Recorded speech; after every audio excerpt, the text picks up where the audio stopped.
জান্নাতে যাইতে হলে রে যুবক, ও নাটোরের মুসলমান, ও কলিজার টুকরা আমার ভাইয়েরা, ও পর্দার আড়ালের আম্মা জানেরা, আমার আল্লাহর চূড়ান্ত কথা, জান্নাতের মেহমান যদি হতে চাও তোমাকে আগে জাহান্নাম থেকে বাঁচতে হবে। কোথা থেকে? যেরকম কোথার থেকে? জান্নাতে তারা যাবে যারা জাহান্নাম থেকে বাঁচবে। আল্লাহ কা জাহান্নাম থেকে বাঁচিও। হে গোলামেরা, ও নারী পুরুষেরা, আগে তোমরা নিজেকে জাহান্নাম থেকে বাঁচাও, এরপরে তোমার আহাল পরিবারগণকে জাহান্নাম থেকে বাঁচাও। ওয়াজ এখানে কয়টা? জোরে কোন কয়টা? খুব মনোযোগ দিবেন। আমি যেহেতু অল্পের মধ্যে আগাবো, যদি বাহিরে এলে মনে থাকে কিচ্ছু বুঝবেন না। যেহেতু কালেকশন মালাসন তো শেষ না, এখন একটু কান্না নিয়ে বাড়ি যাব, পারবেন তো ইনশাল্লাহ? ভাইয়ার আমার, আল্লাহ কয় ওয়াজ দুইটা। এক নম্বর রে বান্দা, তুমি তোমাকে জাহান্নাম থেকে বাঁচাও। জাহান্নাম থেকে বাঁচাবো মানে একটা মানুষ বাঁচাইতে হলে, কোন জিনিস থেকে বাঁচাইতে হলে ওই জিনিসটা সামনে থাকা দরকার আছে। যেমন একটা লোক হেঁটে যায়, আমি বললাম ওদিকে আগায়ও না, সাপ। সাপ মানে কি? সাপ থেকে বাঁচো। কথা হয় না? একটা লোক চুলার কাছ দিয়ে হাঁটতেছে, আমি চিল্লান দিয়া বলি, রে ভাই, ওই চুলার কাছ দিয়ে তুমি হেঁটো না, চুলার মধ্যে যদি পড়ে যাও তুমি পড়ে যাবা, আসো বাঁচো। আমি চুলাটা দেখে তাকে বললাম ওখান থেকে বাঁচো। একটা শিশু ওরে পুকুরের কিনারায় খেলা করে, আমি তাকে বললাম, হে যুবক, হো অমুক লোক, ওই যে সন্তানটা পুকুরের কিনারায় খেলা করে, ওকে বাঁচাও। না দেখলে তো কেউ কাছ থেকে বাঁচাইতে পারে না। একটা জিনিস থেকে বাঁচাইতে হলে সেই জিনিসটা আগে দেখা লাগে। কথা কোন ঠিক নেই? কিন্তু আমার আল্লাহ বললেন, এ বান্দা, জাহান্নাম থেকে বাঁচিও, শুধু নিজে না, তোমার পরিবার বর্গকেও বাঁচাও। কথা কার? জোরে কনকার? বলেন তো, আমরা কেউ কি জাহান্নাম দেখছি? কথা কয় না? দেখছি। তাহলে আমার আল্লাহ বললেন বাঁচো, জাহান্নাম থেকে বাঁচো। এই প্রশ্নের জবাব মুফাসসিরিনে কেরাম দিয়েছেন। ও দুনিয়ার মানুষেরা, আমার আল্লাহ যদিও কয় জাহান্নাম থেকে বাঁচিও, এই কথাটার মানা হলো, এই কথাটার মুরাদ হলো, যেই কাজের দ্বারা জাহান্নামী হওয়া লাগে ওই কাজ থেকে তুমি নিজেকে বাঁচাও। যদি ওই কাজ থেকে, যেই কাজের মাধ্যমে তুমি জাহান্নামে যাবা, যেই কাজের দ্বারা তোমার ঠিকানা জাহান্নাম হবে, ওই কাজ থেকে তুমি নিজেকে বাঁচাও, তাহলে এমনিই তুমি জাহান্নাম থেকে বেঁচে যাবা। যেই কাজের দ্বারা তোমার ঠিকানা জাহান্নাম হবে, ওই কাজ থেকে বাঁচিও। যেই কাজের দ্বারা তোমার ঠিকানা জাহান্নামে যাবে, তোমার ঠিকানা জাহান্নাম হবে, ওই কাজগুলো দুনিয়া থেকে বিরত থাকো। আর ওই কাজ বেশি বেশি করো, যেই কাজ করার মাধ্যমে বান্দা তোমার ঠিকানা হবে কোথায়? কথা কয় না? কোথায়? তবে পয়েন্ট আমার আল্লাহ দুইটা বললেন, ধারাবাহিকতা অবলম্বন করলেন। প্রথম নম্বর কাজ, হে আমার গোলামেরা, হে আমার বান্দা বান্দির দল, আগে নিজেকে বাঁচাও, তারপরে পরিবার বর্গকে বাঁচাও। আমি নিজে বাঁচলাম, পরিবারকে বাঁচাইলাম না, আমি কামেল হতে পারলাম না। ঠিক নেই? আমার গায়ে জুব্বা, আমি বড় হাজী সাহেব, আমার মতো মুসল্লি এই গ্রামে কেউ নাই।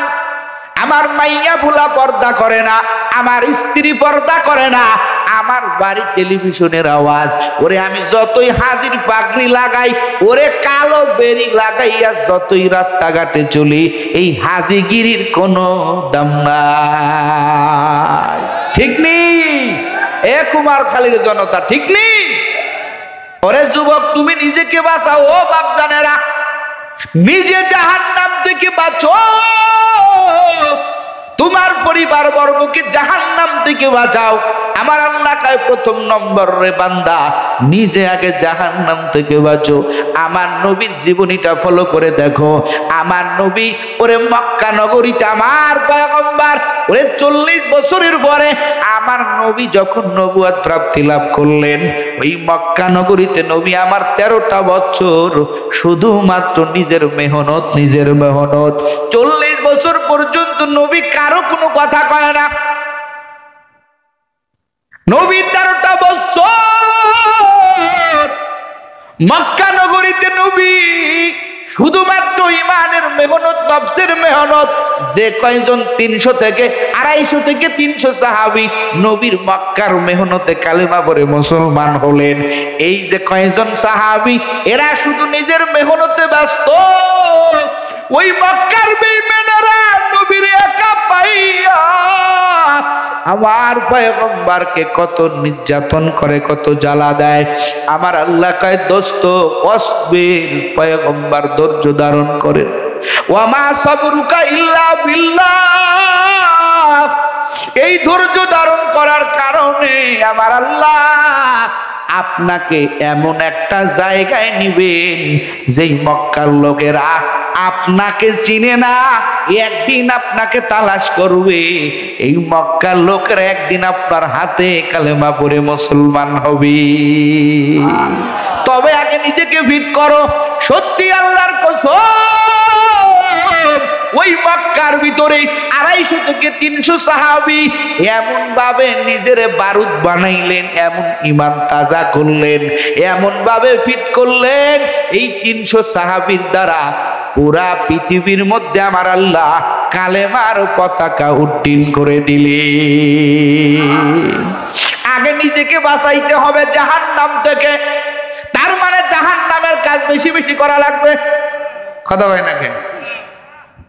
জাহান্নামের কাজ থেকে বিরত রাখতে হবে রে যুবক। 2 নম্বর আল্লাহর ওয়াজ, ও আমার আদরের গোলামেরা, নিজে শুধু বাঁচলে হবে না, তোমার পরিবার পরিজনকেও বাঁচাইতে হবে। ও পিতার দলেরা, ও যুবকেরা, ও ভাইয়ের লোকেরা, ও ভাইয়ের আসনের ব্যক্তিরা, তুমিও জাহান্নাম থেকে বাঁচো, তোমার পরিবার বর্গকেও জাহান্নাম থেকে বাঁচাও।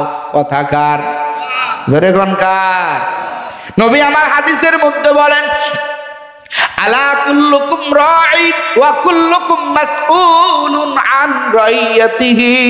আমার পয়গম্বর বলেন, ও সাহাবায়ে কিরাম, এই জমিনের ভিতরে প্রত্যেকটা আমার উম্মত আমার আল্লাহ দায়িত্ব দিয়ে আমার আল্লাহ পাঠাইলেন।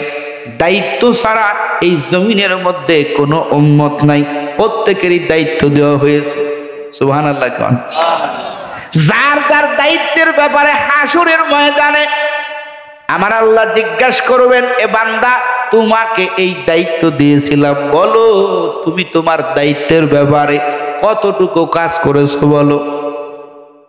যে জনগণের সেবক, যে নেতা, জনগণ তার আহার, জনগণ তার দায়িত্বে, এই নেতাকে হাসরের ময়দানে আল্লাহর নবী হাদিসের মধ্যে, পুরা হাদিসের মধ্যে বলেন, এই নেতাকে হাসরের ময়দানে যেহেতু তার দায়িত্বে জনগণ, যে তার জনগণের দায়িত্ব কতটুকু পালন করছে, তার মানে জনগণ তার আহালকে জাহান্নাম থেকে বাঁচানোর জন্য কতটুকু ভূমিকা পালন করছে, হাসরের ময়দানে আমার আল্লাহ নেতাকে প্রশ্ন করবে। এ আল্লাহর বান্দারে গোলাম, ও বাপজানের, আপনি আপনার সন্তান, আপনার আহাল, হাসরের ময়দানে আপনাকে প্রশ্ন করা হবে, এ গোলাম তুমি নিজে জাহান্নাম থেকে বাঁচলা, ইবাদত করলা, তোমার সন্তান ছিল তোমার আহাল, তুমি তোমার আহালকে, তোমার সন্তান সন্ততিকে কতটুকু জাহান্নাম থেকে বাঁচানোর মেহনত করেছো? জবাব দাও। যদি জবাব না দিতে পারো, তোমার আমল তোমাকে জান্নাতে নিতে পারবে না। আল্লাহর ওয়াজ দুইটা, শুধুমাত্র একটা পালন করে জান্নাতে যাওয়া যাবে না।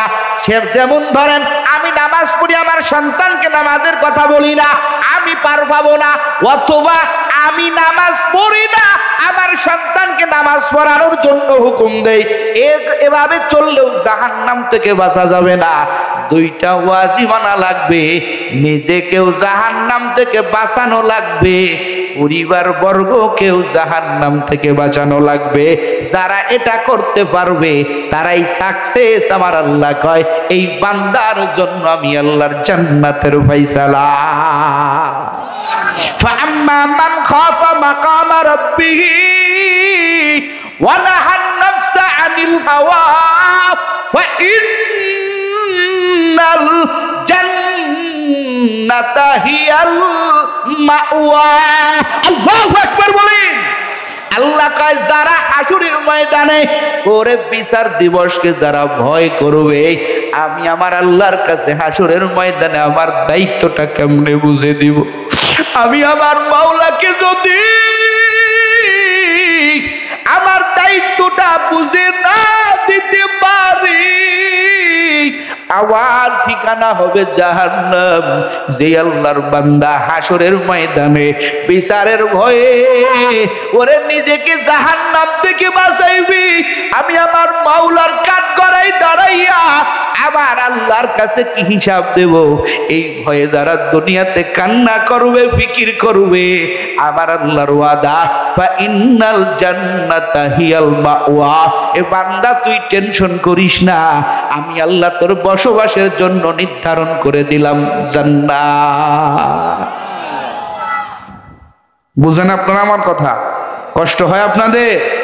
এই আল্লাহর বান্দারা হে গোলাম, তাহলে আল্লাহ পাকের কথা, বান্দা নিজে জাহান্নাম থেকে বাঁচো, পরিবার বর্গকে জাহান্নাম থেকে বাঁচিও। ও পিতার দলেরা, ও আম্মা জানেরা, আপনাদেরকেও দায়িত্ব দেওয়া হয়েছে। আপনি নিজেও জাহান্নাম থেকে বাঁচবেন, আপনার সন্তানটাকেও জাহান্নাম থেকে বাঁচাবেন। নিজে বাঁচলেন, সন্তানটাকে বাঁচাইলেন না। মেয়েটা বেপরদায় কলেজে যায়, স্কুলে যায়, রাতে জাগিয়া মোবাইলে কথা বলে। আমার আম্মা জানেরা সব জানে, কিন্তু জানার পরেও যেই মা কথা কয় না, যেই মা শাসন করে না, এই মাকেও আমার আল্লাহ হাসরের ময়দানে ওই সন্তানকে জাহান্নাম থেকে বাঁচানো না করার কারণে, সন্তানকে জাহান্নাম থেকে বিরত না থাকার কারণে, জাহান্নাম থেকে বাঁচানো মায়ের অবলম্বন না হওয়ার কারণে যুবক, ওই মাকেও আমার আল্লাহ জাহান্নামে জ্বলাইবে, রক্ষা পাবে না। এজন্য মায়ের দায়িত্ব হলো নিজের সন্তানকে জাহান্নাম থেকে বাঁচানো।